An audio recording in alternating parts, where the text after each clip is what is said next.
지난해 12월 일자리 증가폭이 50만 명을 넘기며 5년 4개월 만에 최대 증가폭을 기록했습니다. 미중 무역 갈등 진전과 반도체 업황 개선 기대 등에 힘입어 올 들어 거래 대금이 늘고 외국인도 연일 사자에 나서는 등 증시가 활기를 띠고 있습니다. 정부의 12.16 대책으로 규제 대상에서 비껴간 9억 원 이하 아파트값의 상승폭이 커진 것으로 나타났습니다. 연초부터 금융권이 CEO 리스크로 시끌시끌합니다. 지난해 터진 DLF 사태에 대한 경영진 징계 여부와 오랜 시간 끌어온 채용비리 판결이 이번 달에 있습니다. 개별 금융사에 따라 지배구조 변화도 불가피한 상황입니다. 센 뉴스 플러스 시작합니다.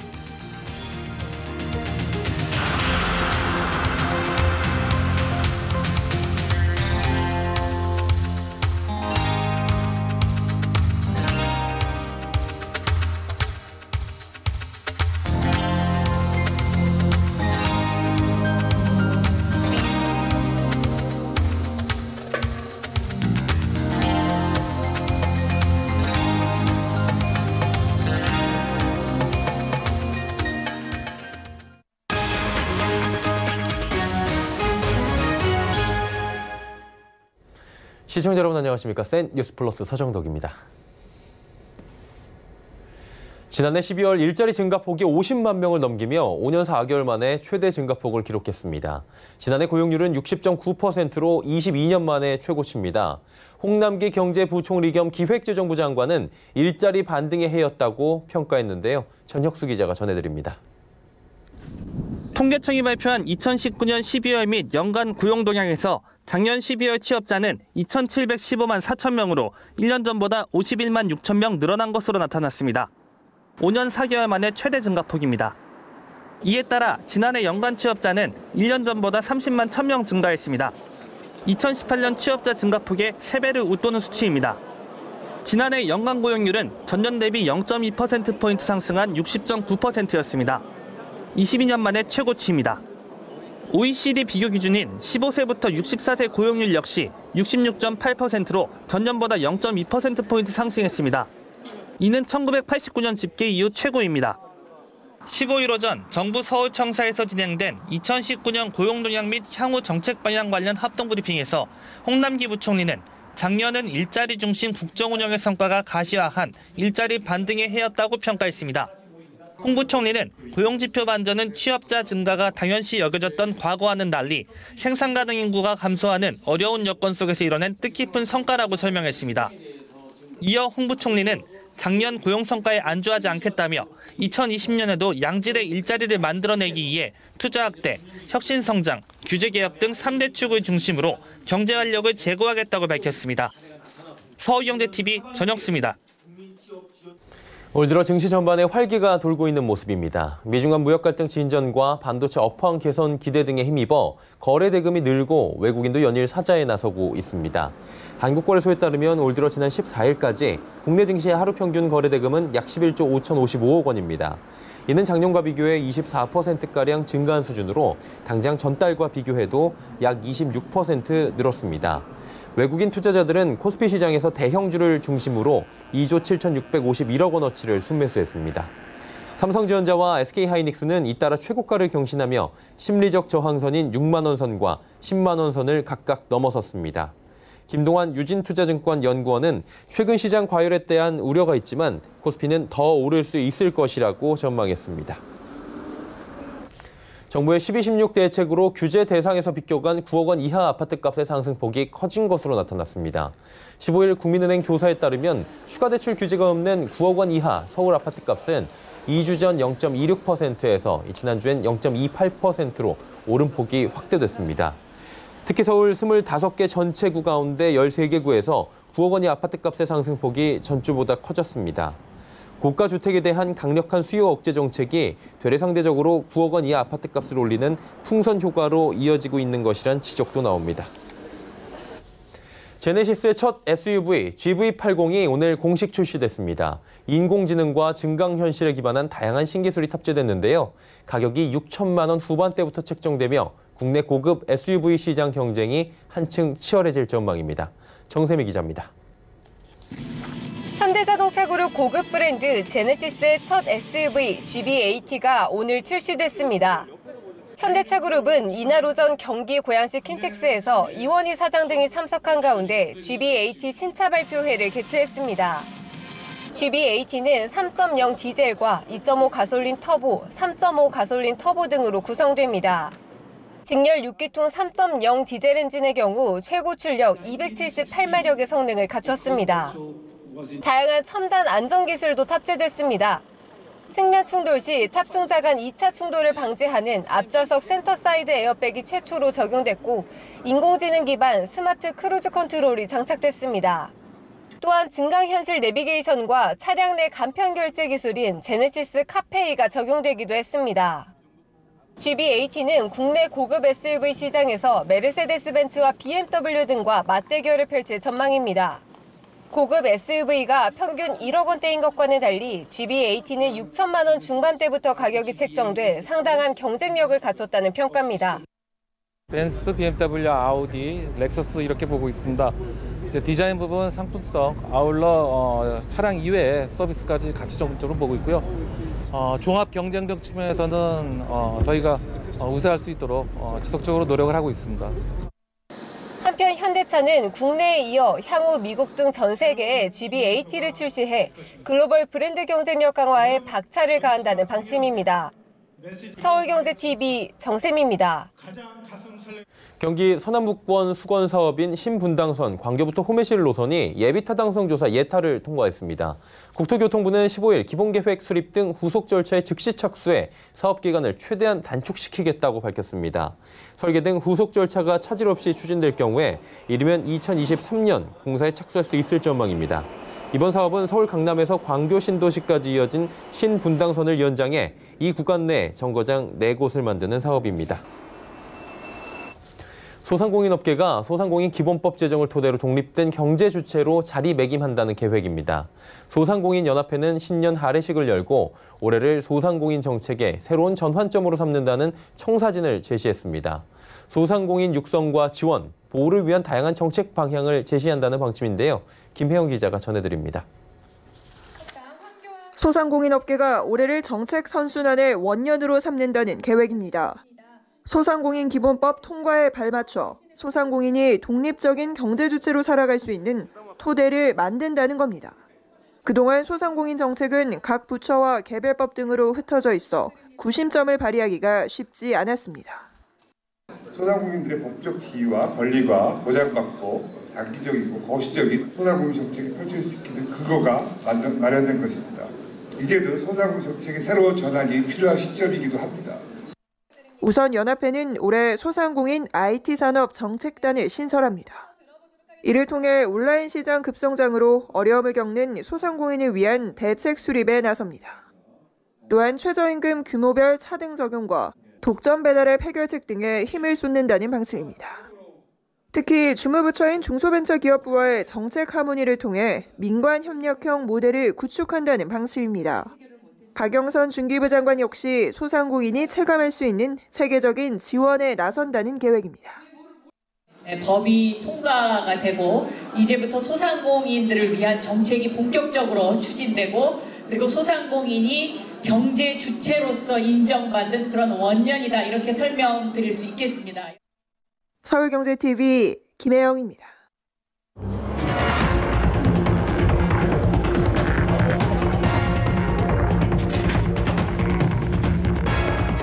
이자도 필요 없습니다. 원금만 돌려주십시오.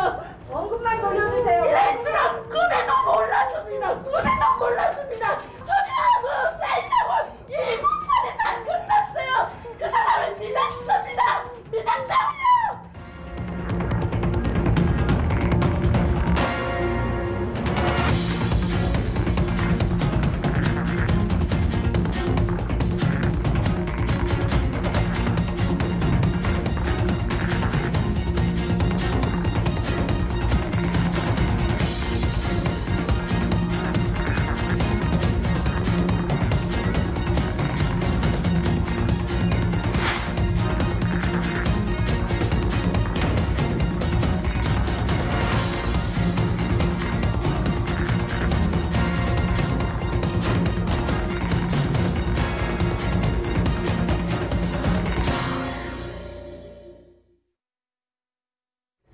2020년 새해부터 금융권은 시끌시끌하다고 합니다. 바닥이 아닌 맨 꼭대기를 향해 여러 말이 쏟아지고 있는 건데요.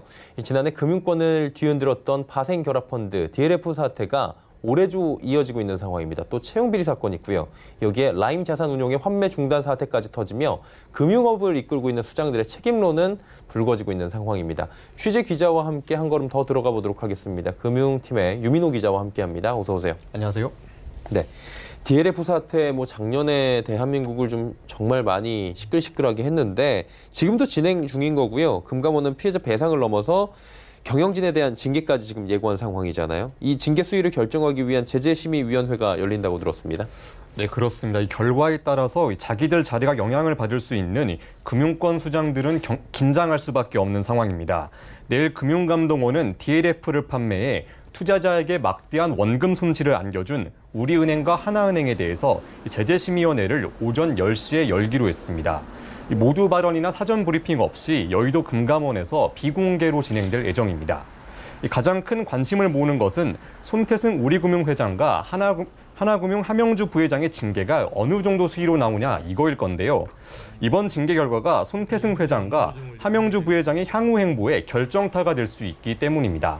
이 본인들의 명운이 걸려있는 만큼 손 회장과 함 부회장은 직접 제재심에 출석해서 변호인단과 함께 이번 사태를 적극적으로 해명하겠다는 방침인 것으로 알려져 있습니다. 네. 내일 오전 10시에 비공개로 지금 진행이 된다라고 들었는데 이번에 열리고 나서 오는 30일에 또 한 차례 이 제재심이 열리는 걸로 알고 있습니다. 내부 통제 책임을 지지 않았다는 이유를 강하게 들어서 경영진의 중징계를 예고한 금감원도 좀 굉장히 신중을 기하는 모습이라고 들었어요. 징계가 어떤 결과로 이어지기 때문일 텐데 어떤 결과로 이어집니까? 네, 우리금융 임원 후보 추천위원회는 지난해 말 손태승 회장의 3년 연임을 결정했습니다. 제재심을 코앞에 두고 리스크를 안고 있음에도 이 지주사 전환을 성공적으로 이끈 이 손 회장의 공을 인정한 겁니다. 이 문제는 손 회장이 두 번째로 취임하게 되는 시기가 이 3월 전이라는 건데요. 이 금감원은 손 회장에게 중징계에 해당하는 문책 경고 이렇게 예고한 상황입니다. 이 중징계가 확정되면 남은 임기는 마무리할 수 있지만 이 3년간 금융권 취업이 막히게 되는 건데 이 두 번째 임기가 시작하기도 전인 이번 달에 이 두 번의 제재심을 열고 이 중징계가 확정이 되면 이 회장직을 이어갈 수 없는 상황이 이 최악의 경우에는 오게 되는 겁니다. 일단 연임이 확정돼 있는 상황인데 징계를 받게 되면 연임을 할 수 없는 상황이기 때문에 굉장히 지금 속내가 복잡할 것 같고요. 하나금융 같은 경우에는 함영주 부회장이 있는데 이분이 징계 대상이에요. 이건 어떤 영향이 오는 겁니까? 네, 우리와 마찬가지로 이 하나금융도 이 긴장을 늦출 수가 없습니다. 이 제재심에 출석하는 함영주 부회장은 이 DLF 판매 당시 하나은행장으로 일하고 있었습니다. 이 함 부회장은 이 하나금융 차기 회장으로 가장 유력한 인물로 꼽히는 건데요. 이 내년 초 차기 회장 도전이 당연시 예상되고 있던 이런 상황이었습니다. 이 중징계가 확정되면 앞서 말씀드리다시피 3년간 새로 금융권에 취업할 수 없게 됩니다. 이렇게 되면 회장직 도전이 어려워지면서 이 하나금융 후계 구도에도 큰 변수로 작용할 전망입니다. 네, 우리 측이나 하나 측이나 지금 모두 다 후계, 그러니까 다음 회장에 대한 연임이냐, 후계 구도냐 이런 부분에 대해서 지금 차질이 빚어질 수도 있는 상황인 거잖아요. 그러다 보니까 제재심을 앞두고 윤석헌 금감원장도 입장을 밝혔다고 하는데 중징계 현실화 가능성이 지금 상황에서 어느 정도 되는 겁니까? 네, 맞습니다. 윤석헌 금감원장은 바로 어제 이 금감원에서 열린 한 업무 협약식에서 이 기자들과 만나 제재심에서 논의된 것을 좀 잘 경청하고 결과를 존중할 것이다. 이런 좀 원론적인 답변을 내놨습니다. 네. 이 업계에서는 금감원이 강경한 입장을 취해왔던 터라서 이 중징계가 현실화되지 않을까 이 우려가 큰 상황입니다. 다만 내부 통제 책임을 물어서 이 경영진에게 문책 경고하는 것은 이게 좀 지나치다는 목소리 좀 나오고 있습니다. 특히 법적 근거도 확실하지 않다는 의견인데 이 내부 통제를 위반하거나 제대로 준수하지 않을 경우에 경영진의 책임을 물을 수 있도록 한 금융회사 지배구조법 개정안은 아직 국회 문턱을 넘지 못한 상황입니다. 네. DLF 사태가 아직 끝이 안 났고요. 이 부분과 관련된 지금 중징계가 나올지 CEO 리스크에 대해서 우리 쪽과 하나 쪽을 좀 짚어봤습니다. 시선을 좀 돌려봅니다. 채용비리와 관련돼 있는 쪽도 있어요. 신한금융지주인데 조용병 회장 1심 선고가 이제 곧 있는 거죠. 네, 조용병 회장도 좌불안석입니다. 신한금융 회장 조용병 회장은 이 채용비리 1심 선고가 영상에서 보신 것처럼 오는 22일 예정돼 있습니다. 이 조 회장은 이 신한은행장으로 있을 때 이 신입사원을 부정한 방식으로 채용했다 이런 혐의를 좀 받고 있었는데 네. 이 검찰은 조 회장에게 이 징역 3년과 이 벌금 500만 원을 구형한 상황입니다. 이 신한은행 내규를 좀 살펴보면 이 금고 이상의 형이 확정되면 향후 5년간 이 임원진이 될 수 없다 이렇게 좀 명시 규정돼 있습니다. 이 다만 시간은 좀 조 회장 편이다 좀 이런 평가가 나오고 있는데 이 재재심에 따른 징계 결과는 확정이지만 이 법원의 1심 판결은 최종 판결이 아니다. 그렇기 때문에 이 확정 판결 받을 때까지 이 회장직을 수행하는 데는 좀 결정적인 장애물은 되지 않겠다. 약간 그런 좀 평가가 나오고 있습니다. 1심도 있고 뭐 항소도 할 수 있고요. 시간이 조금 길어질 수 있고 그때까지는 회장직을 충분히 유지할 수가 있다라는 부분인 것 같습니다. 우리 하나 신한금융 쪽까지 CEO 리스크 지금 쭉 짚어봤고요. 라임 자산운용 때문에 요즘에 굉장히 또 시끄러운 상황이에요. 이 환매 중단 사태가 겹쳤는데 은행권에는 이건 어떤 리스크로 또 작용을 할까요? 네, 안 그래도 DLF 수습하느라 지금 진땀 빼는 은행들이 이제 라임 자산운용 이 환매 중단 사태를 맞닥뜨리게 됐습니다. 그쵸. 이 라임이 사모펀드를 지난해 11월 기준으로 이 4조 3천억 정도를 팔았는데 이 은행 판매분이 28% 좀 상당한 부분을 차지하면서 그렇네요. 또 책임에서 좀 벗어날 수 없게 된 약간 그런 상황입니다. 이 투자자들은 나 금융직도 잘 모르는데 이 은행 직원이 아무런 설명도 없이 가입시켰다. 이 원금 보장된다고 말했다며 좀 불안전 판매를 주장하고 있는 그런 상황입니다. 이 가뜩이나 앞서 말한 것처럼 이 CEO들이 금융당국의 중징계를 받을 가능성이 높아진 상황에서 내부 관리 감독에 심각한 구멍 뚫린 거 아니냐 이런 지적이 나오고 있는 이유입니다. 일단 뭐 DLF 사태하고 라임 사모펀드하고 닮은 점은 불안전 판매에 대한 논란들이 지금 있다라는 부분인 것 같고요. 은행에서 팔았다라는 공통점이 좀 있는 것 같습니다. 그러다 보니까 엎친 데 덮쳤다라는 표현이 지금 나올 수밖에 없는 상황인데 당국이 지금 라임 사태 자세히 지금 관찰을 하고 들여다보고 있잖아요. 앞으로 전개될 상황을 좀 짚어봐야 될 것 같은데요. 네, 현재 3일 회계법인이 라임 자산운용펀드의 실사를 진행 중입니다. 이 결과는 설 연휴 이후쯤에나 나올 것으로 알려져 있는데 이 금감원은 실사가 끝나면 다음 달 중에 판매사 검사에 착수하고 사실관계를 파악해서 대책 내놓겠다 이런 반응입니다. 네, 알겠습니다. 새해부터 금융권을 지금 들썩이게 만들고 있는 시끌시끌하게 만들고 있는 CEO 리스크입니다. 논란이 쉽게 가라앉지 않을 것으로 보이는데 계속 취재하고 주의 깊게 저희가 또 지켜보도록 하겠습니다. 유민호 기자였습니다. 고맙습니다. 감사합니다.